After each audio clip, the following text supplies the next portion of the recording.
I, 40 female, had my twins, Evelyn, 21, female, and Santos, 21, male, at 19, with my then boyfriend, Kevin, 42. We got married, got part-time jobs, kept studying short careers, and with the help of our friends and parents, we were able to raise them. It was a lot of stress and hard work, but we were happy, and with time we were able to buy our own house.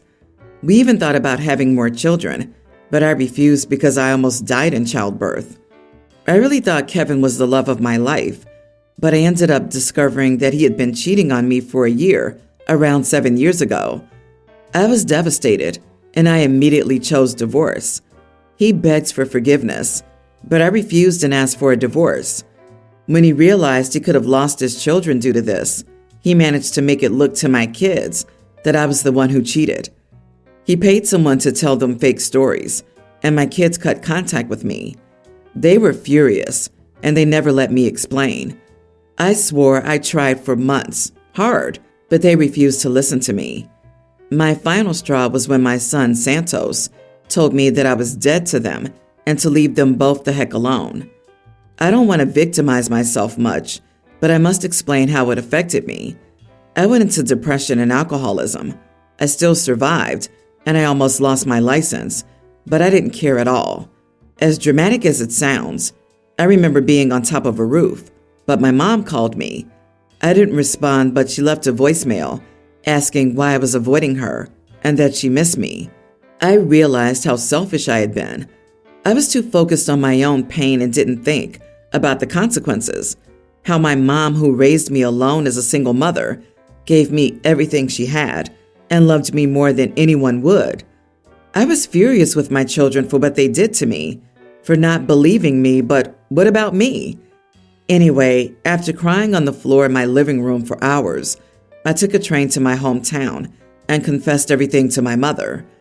I cried in her arms like a little baby, precisely like I used to cry in her arms as a child. I didn't realize how much I needed it. I stopped working for a couple of months, and I got into therapy and rehab, but I did my best to help her around the house. I ended up meeting my now husband, Marcos, 41. I got a job in my field, and we moved in together 3 years ago and adopted a kid. We weren't planning on having kids. He had none of his own, but he's a doctor, and we decided to adopt our daughter, Milagros, tween female, who lost her parents in an accident. We realized we could give her a good life together. I love her with all my heart, just as much as I love my biological kids. She's sweet, kind, smart, funny, and curious. Her presence has healed things I couldn't heal with therapy. Not that I'm using her to replace my Santos and Evelyn, but I think you can get it. Long story short, Santos and Evelyn contacted me a couple of weeks ago. After insisting, I agreed to a meeting. They drove to my town, and I admit, I wanted to cry when I saw them, but I kept my cool. I just sat there. I tried to snap at them, but I thought there was no point. They asked how I was doing, and I ignored their questions and asked what they wanted. They explained how their father remarried a horrible woman who treated them really bad, how they found him intoxicated one night. He admitted that he lied about my affair and that he was the one who cheated on me. They apologized and begged me for another chance, and even though it was what I wanted for years, I just didn't respond. I didn't even look at them. I stayed in silence, staring at the table for seconds. I finally told them that it was no longer my problem, since according to them, I was dead. And maybe they should have thought things through before turning their backs on their mother without even letting them tell their side of the story. They kept crying and apologizing, but I stopped them. I said, I don't have time for this stuff. I have to pick up my daughter. And I left the money on the table. They were shocked to hear about my daughter, but I simply went to pick Milagros up. They kept trying to contact me, but I ignored them. They showed up at my house and talked to my husband, and they were surprised by how nice Marco was to them. I thought about the situation, talked with my closest friends, mom, and husband, and concluded that I needed to make things right. I invited them to my house when I was alone with my husband, and I apologized for snapping at them. I told them I was sorry for how they were suffering, but I still wouldn't be able to forgive them. You see, I still feel a grudge and resentment towards them that I can't control, and I feel like it won't go away. They kept trying to change my mind, but I stood my ground. I gave them 2 envelopes full of cash for the years I missed, and I told them I loved them with all my heart and that wasn't going to change. I wanted them both out of my life. They were hurt and tried to argue, but I clarified that they showed me how little I meant to them and that no matter how much I loved them, I didn't want them in my life after what I went through because of them. My husband politely asked them to leave me alone. I admit I cried in my husband's arms, but it was something I needed to do. Santos and Evelyn still can't accept my decision. They've asked every person close to me to convince me to reconsider. Even my mom, whom they ignored for years. My mom did snap at them. Of course, they're her grandkids and she loves them, but I'm her daughter. And there's other words. She wasn't nice to them, called them entitled, and said that after all they put me through, the least they could do would be to leave me alone and face the consequences of their actions. Anyway, some of my friends found out about this, and they're telling me that I'm overreacting. They're just kids who made a stupid mistake, and I know that. But that stupid mistake almost drove me straight to my death. I don't think we can have a healthy relationship if I hold a grudge against them. I wish I didn't, but I can't control it.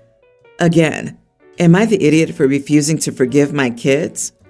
Not the idiot, but for now, do what you must for your own peace.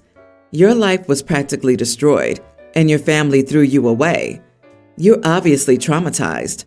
People who have suffered so much sometimes need peace, regardless of who played what part in their torment. They were lied to and used, of course, and maybe one day you can talk to them again, but take things at your own pace. For now, ask yourself this. Now that your children have lost both of their parental figures and have been outright disowned like you were, what are you going to do if one of them goes down the path you went through? This affair happened 7 years ago, and the kids were like 14. Her kids threw her away because they were manipulated by their dad. They weren't just lied to. They were manipulated into hating their mom. She gets to feel hurt, but they're also victims here.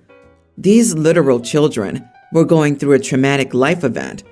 It's not the child's responsibility to meet the parent's needs. That's why parental alienation is a real thing and weaponized to get back to the other parent. Now on to the main topic. She can choose to not have contact with them. It's her choice and right, but it still makes her an idiot for holding 2 teens accountable for her actions. The kids don't deserve as much sympathy here as you say. Whilst it started at 14, the mistreatment continued for many years. They betrayed her. They can only honor her current wishes and stay away. They also don't like their new stepmom. They say they learned Dad lied about who had the affair. While it's understandable that they want to reach out to their other parent to apologize, why so pushy? OP gave them her answers. The kids are 21 and likely still living at Dad's house. Are they looking for a new place to live because they don't like stepmom? I'm guessing that's why they're reaching out to the mother they abandoned for 7 years and not taking no for an answer. I, 27 female, returned home to my parents' house after about 3 years. My 2 older brothers and their families were also invited for a few days as a way for the entire family to catch up. I was beyond excited to see everyone. My oldest brother, Malcolm, 35, has 2 sons, preschool and young grammar school age. We would all be staying in our old rooms as arranged by my mom. The house is spacious, and I thought there would be no problems. There was. My nephews are loud. Very, very loud. I usually work a very demanding job, and I'm sleep deprived 90% of the time anyway. I really didn't want to go on with the sleep deprivation, so I booked a hotel nearby. Malcolm found out, and he kept telling me I was ruining the trip and the family dynamic, that we were all supposed to be together now. I told him everyone would be more comfortable this way. He kept asking me for a reason, and ultimately I said it was because I wanted my own space to sleep comfortably, and that was hard to do with kids running around. Malcolm got really upset and called me a horrible aunt and a terrible person. I told him I'd let our mom know, and she was okay. He went on to call me the golden child who wouldn't tolerate the smallest inconvenience for family and said I was selfish. My other brother, Paul, 30, has sided with him, but our parents agree with me and say as long as I show up for the main events, it doesn't matter where I sleep. It doesn't matter where I sleep. I asked a few friends and they're all torn. Was I the idiot? Not the idiot. Your parents have their heads screwed on correctly. Who wants to try and sleep and enjoy a trip with a bunch of obnoxiously loud brats cavorting about? You've done the right thing for your own peace and sanity at the unanticipated cost of booking a hotel. That normal childhood noise is intense for the adults who live with them, and it's way intense for any adults who aren't used to it. Gosh, in my old house, my cat sounded like a herd of elephants galloping across the kitchen floor while I was in the basement. I can't imagine kids. Malcolm found out and he kept telling me I was ruining the trip and family dynamics, that we were all supposed to be together now. Just wondering, maybe your brother was counting on you looking after the kids. I mean, you being the childless younger sibling, woman, it seems to be the main one in these family reunions. A single child-free auntie is at serious risk of being stuck being on call childcare. I am sure the brothers hope OP can get some experience caring for the kids, while her brothers get to relax and enjoy the visit without dealing with their own kids. The fact that the brothers' wives didn't come with them or haven't been mentioned speaks volumes to me. Their plan all along was for OP to be the babysitter along with their mother. Not the idiot. Enjoy the hotel room and enjoy being child-free even more. My boyfriend, 27, and I, 25, moved in together 3 months ago, and we're still trying to compromise on how things should be done around the house. I usually do the cooking because I come home before he does. I've had to beg him to help clean up the kitchen when we were done eating. It just makes sense to me that if one person is cooking a meal for both of us to eat, then the other person should clean up. I've noticed that when he's emptying the dishwasher, he mixes up the utensils. We have a drawer organizer and a section for all the utensils. Butter knives go with the butter knives. Teaspoons are sorted with teaspoons, forks with forks, etc. He puts the big spoons with the little spoons, and the big forks with the little forks. I asked him if he could separate the teaspoons and the tablespoons when putting away the utensils. He responded with, "No, I don't care. I'm not wasting energy and brain power on separating spoons." Now I have to go behind him and fix the utensil drawer after he puts away utensils. I want to know if I'm being dramatic. There is space for each utensil category in the drawer organizer. It makes sense to put all the same utensils in the same spot instead of mixing them. It's not the end of the world if the utensils are mixed together, but at the same time, I feel like if you're going to do something, then just do it the right way from the beginning. Now I have to clean up after him after he's already cleaned up. He doesn't want to waste his energy and brain power? My, there must be quite a shortage of it if he has to be so careful in choosing when to dole it out. This simple, polite act requires near zero effort and near zero intelligence. Why are you with this guy? What happens when you ask him to do something that requires effort or critical thinking skills? I'm usually the one to empty the dishwasher, and I'm puzzled by the brain power deficit that he's experiencing. Nothing could be simpler than separating big spoons from smaller spoons. Same with forks of larger and smaller sizes. He's right that he doesn't care, but he's also lazy and stubborn. Buy a cheap package of chopsticks for him to use and hide the rest of the flatware. He's welcome to dump all identical chopsticks in the same bin if he likes. Doesn't he know how to use chopsticks? I guess he'll need to find some energy and brain power to figure it out. I have it better. My partner's suggestion: pretend you don't care and serve him soup with a teaspoon. Then he serves his parents dinner with dessert forks, steak with a butter knife. If he says anything, remind him that it's a waste of brain power. OP, it sounds like weaponized incompetence. He's hoping you'll take over the chore. Yes, it totally is. He's doing so in a way that it's annoying for her, with the hope that she'll stop asking him and do it herself. OP is definitely not the idiot but the boyfriend is for sure. And this is why living with a significant other before marrying them is a great idea. It's better to find out how obnoxious they are to live with before you legally bind yourself to them. My dad's exact words to me, a woman, you should always try it before you buy it. This is my 22 female and my husband's 22 male second pregnancy. For the first pregnancy, I chose to have my grandmother in the delivery room, as my mother's not in the picture. This time around, my husband insists his mother's in the delivery room. To him, it's a non-negotiable. Some context. My mother-in-law has hated me from day one, as she feels I've taken her son from her, and we've both gotten into screaming matches with each other because of her entitlement and me scared and worried and feeling like I had a say from the very beginning, which wasn't always the case.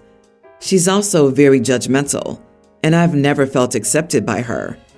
The latest incident happened right after she came to my house, high as a kite for Thanksgiving, and I told her she needed to get help, as I don't condone that in my home or around my firstborn.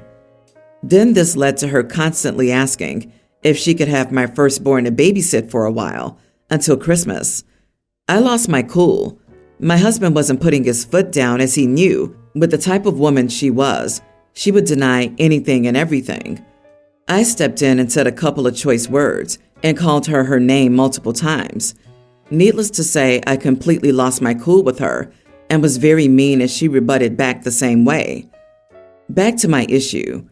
I've done everything in my power to fix the relationship on my side, and the ball is currently in her court. Still, mother-in-law is refusing to do anything about it. Now my husband expects and demands her to be in the delivery room when mother-in-law and I have a terrible relationship. I feel trapped in a corner because if I say yes, I'll have a horrible labor, as she's not a good person for me in a vulnerable state. And if I say no, my husband will think that I'm selfish and a spoiled brat because I didn't get my way. I've gotten my way plenty of times in our relationship, and he never really asked me for much. But at the same time, I'm the one physically pushing out a baby. So, am I the idiot for not wanting her there? What would you do? Edit. My husband had done everything in his power to ensure I'm taken care of and have everything I need. And he's very supportive of me. And he really doesn't ask for much. He only asks for common respect, which I struggled with, but have been able to give him. Still working on that, but needless to say, he's the best husband ever and doesn't let anyone walk all over me or talk bad about me. Not the idiot. Your husband has no say who's in a delivery room with you. Labor and delivery is hard enough without going through it with someone you don't want there. Just make sure you tell the nurses that he absolutely is not allowed there and they won't let her anywhere near you. The bigger problem is having another baby with a man who doesn't have your back. You guys really need to work on that before she ruins your marriage. OMG, tell him mother-in-law can be in the delivery room if he drops his pants and lays spread eagle beside you. What a loser. Does your husband even like you? Why would he demand you have his mommy in the delivery room while you're completely vulnerable? You say he doesn't let people walk all over you, but that's precisely what he's doing here. I'm sorry this is happening, but if mother-in-law can't be civil at the very least, she can't be there.